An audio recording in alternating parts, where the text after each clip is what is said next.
Hello అండి అందరికీ. కాకరకాయలు ఉల్లికారంతో ఎలా తయారు చేసుకోవాలో ఈ వీడియోలో చూద్దామండి. ఈ వీడియోలోకి వెళ్ళే ముందు మా ఛానల్ని లైక్ చేసి సబ్స్క్రైబ్ చేయండి. ఫ్రీ ఆఫ్ కాస్ట్ కదండి, చిన్న రిక్వెస్ట్ అండి. ఈ కాకరకాయలని చిన్న సైజువి తీసుకోవాలండి. చిన్న సైజు తీసుకొని ఒక గుత్తొంకాయలాగా ఆ విధంగా ఒక వైపే కట్ చేసి పక్కన పెట్టేసేసుకోవాలి. ఇవన్నీ కట్ చేసి పక్కన పెట్టేసేసుకొని ఒక గిన్నెలో వేసుకోవాలి. ఒక గిన్నెలో వేసుకొని దానికి మునిగేంత వరకు నీళ్లు పోసుకోవాలండి. మునిగేంత వరకు ఒక గ్లాసు నీళ్లు పోసుకోవాలి. గ్లాస్ నీళ్లు పోసుకొని చింతపండు కొంచెం వేసుకోవాలండి. మరీ ఎక్కువ వేసుకోకూడదు, చింతపండు పులుపుగా వచ్చేస్తుంది.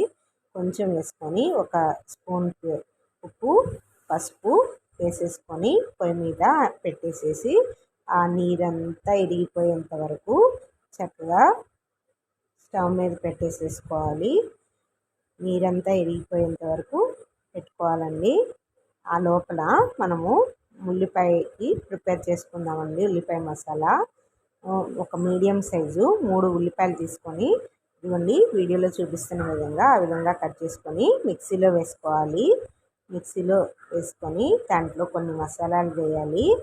కొంచెం జీలకర్ర, ఒక స్పూను ఉప్పు, ఒక స్పూను కారం, మనకి రుచికి సరిపడా ఉప్పు, రుచికి సరిపడా కారం వేసుకోవాలండి.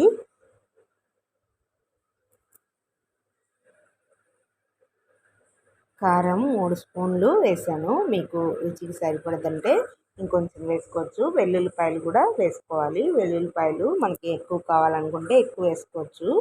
నేనైతే ఒక వెల్లుల్లిపాయ వేసాను. మొత్తము అదంతా ఇరిగిపోయిన తర్వాత పొయ్యి మీద పానీలు పెట్టుకొని ఒక 5-6 స్పూన్లు ఆయిల్ వేసుకొని మనము అది కొంచెం ఎర్రగా అయ్యేటట్టు వేపుకోవాలండి. చక్కగా ఎర్రగా అయ్యేంత వరకు కొంచెం కొంచెం కదుపుకుంటూ వేపుకోవాలి.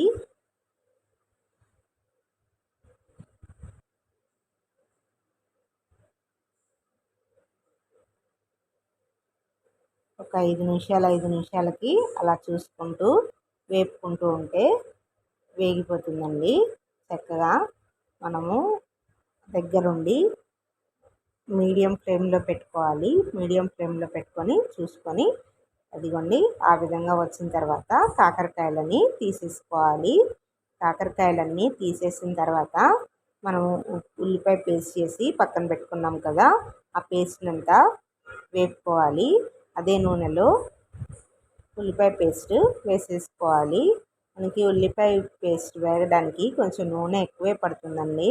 చక్కగా అదంతా నూనె అంతా పీల్చేసుకొని మళ్ళీ మనకి నూనె వదిలిపెట్టేంత వరకు వేపుకోవాలి. నూనె అంతా వదిలిపెట్టేస్తుంది అన్నప్పుడు తర్వాత కాకరకాయలని దాంట్లో వేసేసుకోవాలి. చక్కగా అలా నిదానంగా వేపుకుంటూ ఉండాలి. మనకి అలా నిదానంగా వేపుకుంటూ ఉంటే నూనె అంతా పైకి తేలుతుందండి. నూనె అంతా మనకి విడిగిపోతుంది అన్నప్పుడు తెలుస్తుంది. నేను చూపిస్తాను చూడండి.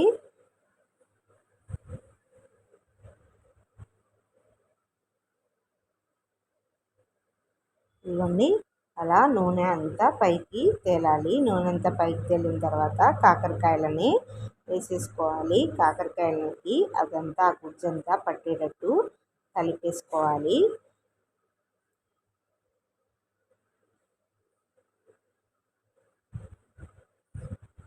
అదంతా పట్టేసే వరకు ఒక్క నిమిషం పాటు మగ్గ పెట్టేసేస్తే మొత్తము కాకరకాయ ఉల్లికారం రెడీ అయిపోతుందండి.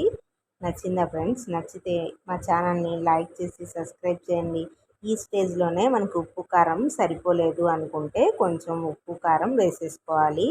కాకరకాయ ఉల్లికారం రెడీ అయిపోయింది. వేడి వేడి అన్నంలో ఉల్లికారం తింటే చాలా బాగుంటుంది.